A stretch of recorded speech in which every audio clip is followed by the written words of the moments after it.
question number 68. A question is given followed by two statements 1 and 2. Consider the question and the statements and mark the correct option. Right. The question: what is the smallest one-digit number having exactly 4 distinct factors? Statement 1, 2 is one of the factor. Statement 2, 3 is one of the factors. Which one of the following is correct in respect of the above question and the statement? So this question is related to topic data sufficiency. What is data sufficiency? देखिए ये question, this question will never ask you for the right answer. What is the answer of the question? No. This question will only ask in what way you can answer this question. What is the question? चलिए एक बार इसको देखते हैं. What is the smallest one digit number having exactly 4 distinct factor? 4 distinct factor. तो आप ये देखिए कि 1 डिजिट का नंबर क्या क्या हो गया? 1 2 3 4 5 6 7 8 9. राइट. कितने फैक्टर्स? इसके तो फैक्टर, इसका भी कोई फैक्टर नहीं हुआ. 2 मल्टीप्लाइड बाई 1, 3 मल्टीप्लाइड बाई 1, ये क्या हो गया? 2 मल्टीप्लाइड बाई 2. राइट. और ये कुछ नहीं, 2 multiplied by 3 and this is 2 multiplied by 2 multiplied by 2. तो इसके फैक्टर्स कितने हो गए? अगर आप लिखेंगे यहां पे तो इसके फैक्टर्स कितने हो गए? 3. इसके फैक्टर 3 हो गए. और इसके फैक्टर्स कितने हो गए? इसके 4 हो गए. और अगर 9 को लिखेंगे 3 multiplied by 3 तो इसके फैक्टर्स कितने हो गए? 3 हो गए. Right. So what the question is asking, what is the smallest one digit number having exactly 4 distinct factor? Is what? Is 8. 2 multiplied by 2 multiplied by 2. Right? Right? Clear now? A statement 1 is saying 2 is one of the factor. Yes, correct. And 3 is one of the factor. No. Now read the question. Which of the following is correct in respect of the above question and the statement? The question can be answered by using one of the statement alone, but cannot be answered by using the other statement alone. See, अब इस question को देखें. इस question का answer तो आपने बिना किसी स्टेटमेंट को फॉलो किए हुए, बिना किसी स्टेटमेंट को रेफर किए हुए निकाल दिया.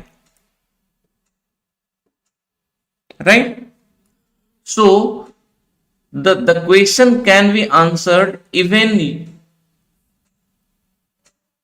without using any of the statement. This is actually D is the correct answer.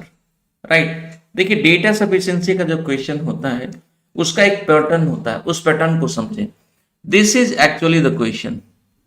Right. Question सिर्फ ये 3 लाइन का है. इसके पीछे इन्होंने सिर्फ लिखा है. राइट. इस क्वेश्चन को read out the option number 1. The question can be answered by using one of the statement alone, but cannot be answered using the other statement alone.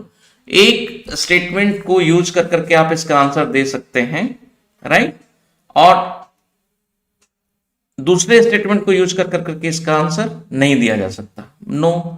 B is the question can be answered by using either statement. किसी एक statement को use कर करके इसका answer निकाल सकते हैं. And the C is the question can be answered by using both the statement together, but cannot be answered using either statement alone. Right? So इस क्वेश्चन का आंसर आप दोनों स्टेटमेंट को साथ में लेकर करके कर सकते हैं, इंडिपेंडेंटली नहीं कर सकते. And the fourth option is the question can be answered even without using any of the statement. Right? जैसे हमने इसको कर दिया. सो इसका इवेल्युएशन का प्रोसेस क्या होता है इस तरह के क्वेश्चन डेटा सफिशिएंसी को? This is very cool topic और ये बहुत ही अच्छा होता है. डेटा सफिशिएंसी से रिलेटेड क्वेश्चन बहुत ही अच्छे होते हैं. क्यों? क्योंकि इसको करने में, आपको सॉल्व करने में बहुत ही कम टाइम लगता है। तो इसको अटेम्प्ट जरूर करें और इसको फर्स्ट राउंड में करें, राइट। इसका स्टेप्स क्या होता है, सबसे पहले क्वेश्चन को पढ़ें, फिर उसका स्टेटमेंट नंबर 1 को पढ़ें, उससे लिंक करने का कोशिश करें, फिर स्टेटमेंट नंबर 2 से लिंक करने का कोशिश करें, फिर ये समझें कि क्या इस क्वेश्चन का आंसर देने के लिए हमें किसी स्टेटमेंट की जरूरत है तो किसकी, 1 की, 2 की, या 1 और 2 दोनों की, या बिना 1 और 2 को रेफर किए हुए भी हम इसका आंसर दे सकते हैं, जैसा कि इस क्वेश्चन में है कि बिना कंडीशन को रेफर, स्टेटमेंट को रेफर किए हुए भी आप इसका आंसर दे सकते हैं। So the correct answer is D. तो डेटा सफिशिएंसी का question is normally very cool, ये बहुत ही अच्छा होता है, राइट। इसमें आप टाइम सेव कर सकते हैं, इसमें टाइम सेव कर सकते हैं, और इसमें पॉसिबिलिटी ऑफ मिस्टेक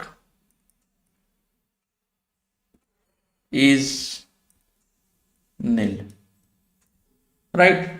गलती होने का चांस इसमें बहुत ही कम रहता है। सिर्फ आप क्वेश्चन को पढ़िए, क्वेश्चन को पढ़ने के बाद किस तरीके से उसका आंसर दे सकते हैं आपको वो बताने का है, आपको आंसर नहीं बताने का है। क्या इस क्वेश्चन में उसने पूछा कि व्हाट इज द नंबर, नहीं, वो तो हमने वैसे आपको बताने के क्रम में निकाल दिया और हमने भी वो गलती करी। हमने निकाला सिर्फ इसलिए कि ताकि हमें पता चले कि हमें किसी भी स्टेटमेंट की जरूरत थी नहीं, राइट, ठीक है। तो ये बहुत ही अच्छा क्वेश्चन है।